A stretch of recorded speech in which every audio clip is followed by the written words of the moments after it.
Nigeria is all about federalism, and it's all about ethnic and religious cleavages. It is about a developing country that is seeking to promote national unity and combat corruption.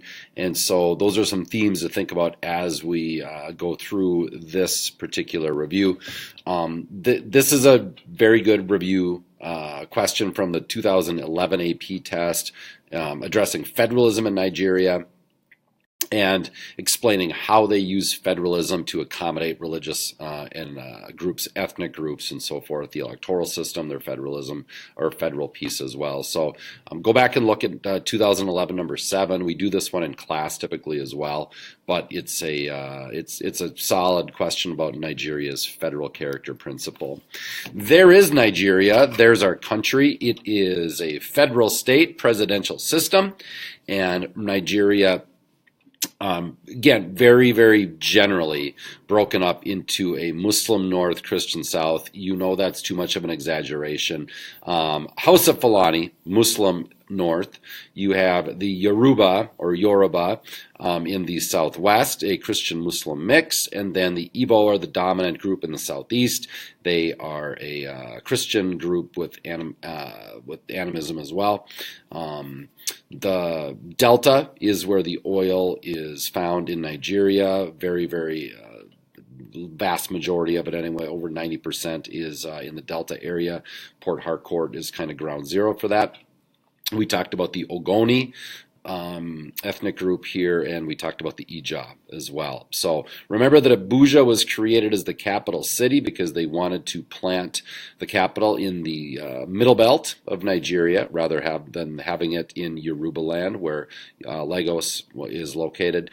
And so that's a general bit of the geography. Of course, we'll talk more about it as we go forth. There are the two national questions we get to with Nigeria. In a country with over 250 ethnic groups, how do you distribute political power? How should your government and state be structured?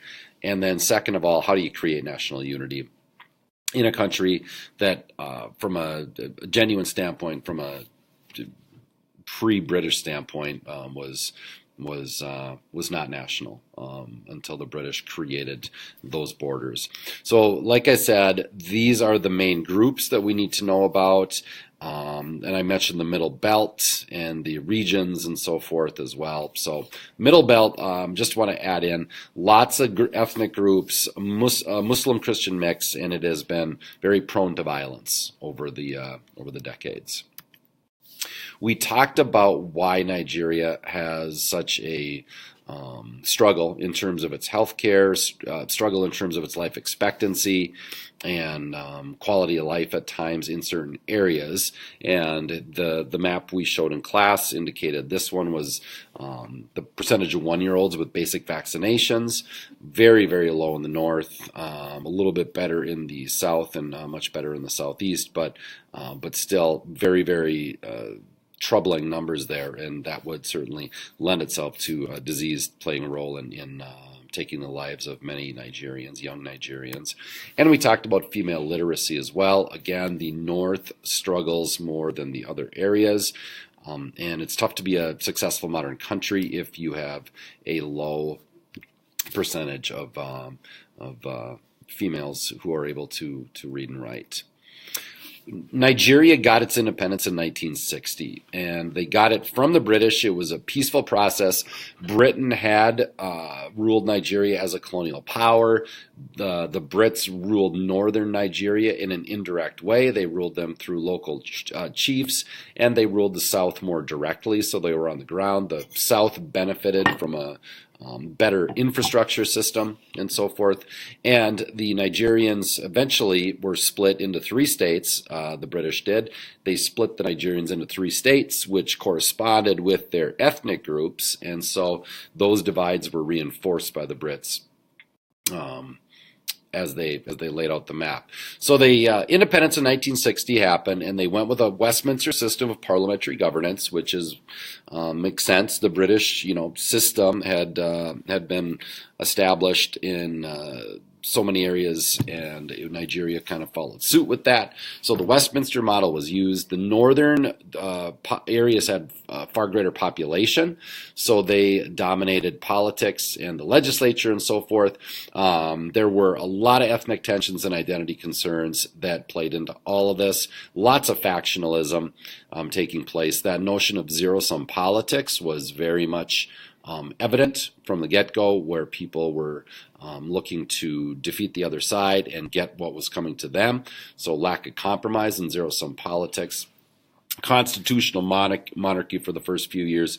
Then they went to a parliamentary system with the president as the head of state after 1963. And the first republic lasted only until 1966, until there were 2 coups in that particular year. The first coup was the Igbo coup earlier in 1966. Igbo generals overthrew the Nigerian government and took control. There was then a Middle Belt counter coup by Middle Belt generals months later in 1966. The Igbo began to get slaughtered in the north. They began to get persecuted all over the country. The Igbo, again, historically looked suspiciously upon because of their culture, traditions, and success in some cases. And so they fled back to southeastern Nigeria, and they declared themselves the Republic of Biafra and said, "We are seceding." The Nigerian government fought a 3-year war to keep them in Nigeria. Most of it was a siege. Most of it involved starvation of citizens, and eventually the war burned itself out, and Nigeria got on with continuing its governing via the first military regime. Yakubu Gowon was an early general leader of Nigeria. Eventually, Murtala Muhammad was the military leader who took power briefly in 1976. Lots of decent democratic tendencies with Mr. Muhammad. He was, though, then overthrown and assassinated. And Olusegun Obasanjo eventually took over beginning in 1976. And Obasanjo, again, the 3 principles with him at this stage we mentioned in class. Obasanjo helped write the 1979 Constitution. Obasanjo did rule the country from a military standpoint until 1979, between 76 and 79. And Obasanjo also peacefully ceded power to a civilian government in 79, which has been a rarity in Nigerian politics. And during that time, the phrase was that the baton of educational progress was fumbled and dropped. Also, in the 70s, Nigeria overborrowed and overspent because of supposed continuing oil proceeds in order to pay loans back. They got into some serious debt problems and went with structural adjustment and the IMF and austerity measures in the 1980s. The second republic was a presidential system for the Nigerians, and they went to a presidential system because they thought a president as a national figure could rise above the fractiousness of parliamentary politics, and so maybe a central unifying figure. However, lots of factionalism continued, the zero-sum tendencies, more mismanagement, increased prebendalism, that extreme clientelism, oftentimes involving tremendous revenue stealing for people and their clients, clientelism on the whole, more violence between groups, and declining public services, very troublesome trends in Nigeria. I mentioned the economic debacle of the early 80s, where they had the debt issues, and eventually after the election of 1983, there was a coup d'etat ending the Second Republic.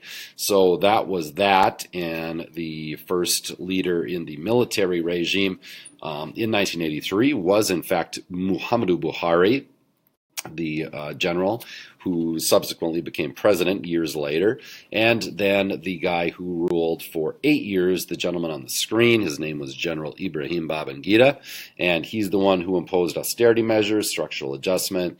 Babangida, in some ways, was the least worst of the military dictators. He tried to modernize a little bit and manage the economy.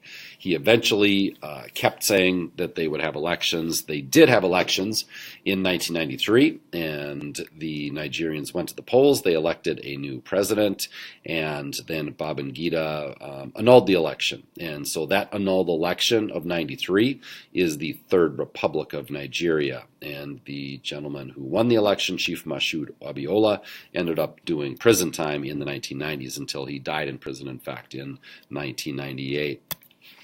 Sani Abacha became the military dictator shortly thereafter in 93. He is the worst of the Nigerian military leaders that we talk about by a long shot. He was brutal, he was violent, he was repressive, he was just absolutely brutal to his opponents, both perceived and real. The human rights abuses and civil liberty abuses were constant. They used the courts to punish their political opponents and anyone who they suspected might try to or be a threat. Lots of prebendalism. Abacha is thought to have stolen between $3 to $5 billion from Nigeria's oil wealth for himself and his family. And the biggest black mark in this case against Nigeria from a military governing standpoint was their persecution of MOSOP, the Movement for the Survival of the Ogoni People, group in the Delta, advocating for more responsible governance in the Delta, a better equitable distribution of the wealth, and more environmental responsibility from the Nigerian, the multinational oil companies, I should say, especially Shell. And then the execution of Ken Saro-Wiwa and 8 of his colleagues from MOSOP in November of 95. It was universally condemned, the hanging of those 9 guys, the Ogoni 9, and they were held up as martyrs and still are today. The case goes on. Shell is still defending itself. And that was the low point of the Abacha military regime for sure. Abacha died in 98 in the coup from heaven, and Nigerians celebrated. And General Abdul Salami Abubakar took over briefly before handing power over to a civilian government in 1999, thus ending the second military regime and entering us into the Fourth Republic presidential system, 36 states now. The 1999 Constitution was written, and Olusegun Obasanjo, the former military leader from the late 70s, with a attempted national party, the People's Democratic Party, won the presidency in 1999. The PDP also won big majorities in the legislature. Obasanjo and the PDP also won big in 2003. Obasanjo was a Yoruba Christian, attempted a number of economic reforms. He put a bunch of military leaders into retirement, allowed more civil society, but corruption did undermine his efforts. Maybe his ego did as well. He flirted with trying to amend the Constitution to run again. In 2007, the legislature said no, so that was that. And it started this trend in Nigeria of having a Muslim for 8, or a Christian for 8 years as president, then a Muslim for 8 years as president. That was supposed to be the alteration, at least in the PDP. And so in 2007, there was a Northern Muslim who was nominated and won the presidency in very, very violent and fraudulent elections in 2007. Umaru Yar'Adua, a Northern Muslim, won the election, and the PDP won big all over the place. Like I said, lots of fraud. This was very, very poorly done, and some judicial independence seen here as some of the victories of local PDP officials at the state level were overturned because of the obvious fraud. So a little bit of judicial independence, as we said. So Yar'Adua's vice president was a Southern Christian named Goodluck Jonathan. And when Yar'Adua died in May of 2010, after a lengthy illness in which he had been out of the country for quite some time in Saudi Arabia, then you had Goodluck Jonathan, a Southern Christian, ascend to the presidency. There were immediate legitimacy concerns, especially by Northern Muslims who had a Southern Christian in Obasanjo be the president for 8 years. They got Yar'Adua for 3 years, then he's out. Now another Christian comes in. Goodluck then did run again in 2011, and they were much, much better than the 2007 Olympics. The Olympics.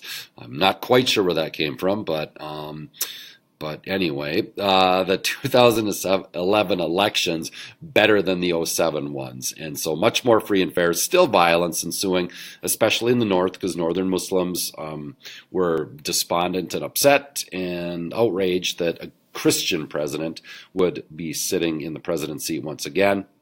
Goodluck Jonathan did not have a great tenure as president between 2011 and 15, and he was defeated by Muhammadu Buhari, the former military leader, in the election of 2015. Very noteworthy election. The 2015 election was the first time an incumbent lost in Nigeria, and they had a peaceful transfer of power from one party to the other.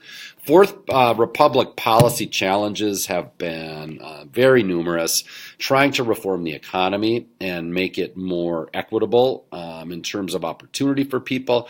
We're trying to reduce social class cleavages, which are huge in Nigeria. Reform politics to make it more transparent and make it more viable for the long run. Oil and the environment, both to produce oil in a way that does not be so degrading to the environment, and it just has been. The Delta has been absolutely hammered by this, both in terms of water and soil and air and so on. And the oil money as well. It does not benefit the broader population. So many Nigerians live in absolute poverty in a country that's as oil rich with the sweet crude that they have. It just shouldn't be the case. Keeping the military in the barracks has been another challenge. Battling disease and trying to get Nigerians to believe in the validity of Western doctors who are there has been a challenge as well, as we discussed in class with the polio case, where the whispering campaign was that they were going to be sterilizing shots, not anti-polio shots. So that's been a challenge. Regional instability in West Africa always poses a challenge, and so Nigeria always thought to be one of the major, actually the major country and the stable country, and theoretically the regional leader. They're always on the lookout for other instability in the region. West Africa has seen so much of that over the last 20 years, more than that, but including the last 20 years. The religious and ethnic violence continues. Lots of it has been in the Middle Belt. You have a fair amount of Christian-Muslim violence. You have a fair amount of ethnic violence. The corruption is amazing in Nigeria. The prebendalism is massive, where you have the leadership using the revenues of the state to personally enrich themselves and their followers. The Nigerians, the citizens don't have great access to social services, even though they have this amazing oil wealth in this country. Trying to rid the state of authoritarian tendencies, following decades of military rule. The political culture of trying to get rid of corruption and authoritarianism has proven to be very daunting. And then after 2011-ish, 10-ish, but into 11 and beyond, Boko Haram came to be the single biggest challenge from a stability standpoint. The group was formed back in 2002. The name means Western education is forbidden. They have said their goal is to seek an Islamic state. It seems like they seek not a little more than destruction and death. They back in once Abu Bakr Shekau, the guy here, took over as their leader after their previous leader had been killed, they started staging much more spectacular attacks. They attacked the United Nations headquarters in Abuja in August of 2011, staged Christmas Day bombings at churches a couple of years in a row. And then they started to go after schools, because that's the Western education that they do feel is forbidden, and they want to stop people from getting educated and furthering themselves. So lots of attacks on schools. The Bring Back Our Girls hashtag, of course, is in response to the kidnapping of the 276 girls in northeastern Nigeria by Boko Haram that caught the world's attention before we lost our attention. But that kidnapping of those girls, forcing them into marriage, forcing them into what could be termed sex slavery, forced conversion religiously, that was something that terrified the Nigerian society. It was a devastating event to the people. It was the supreme tragedy, not only in Nigeria but globally. And it was one where Goodluck Jonathan was completely ineffective in going after Boko Haram. So that was one of the ways in which he very much lost the election of 2015. Goodluck did declare a state of emergency and went after Boko Haram with some military action. Did did it in a very haphazard way, though, and more civilians were killed than Boko Haram. And so the Nigerian state, because of the inaccurate ways that the military went after Boko Haram, they did as much damage, maybe more so to the Nigerian civilian population, more so for sure. So ongoing, Boko Haram has been tamped down a bit. Buhari's done a better job about it, but the group remains, and the attacks continue, not as in quite as spectacular fashion, but they'll remain a threat going forward.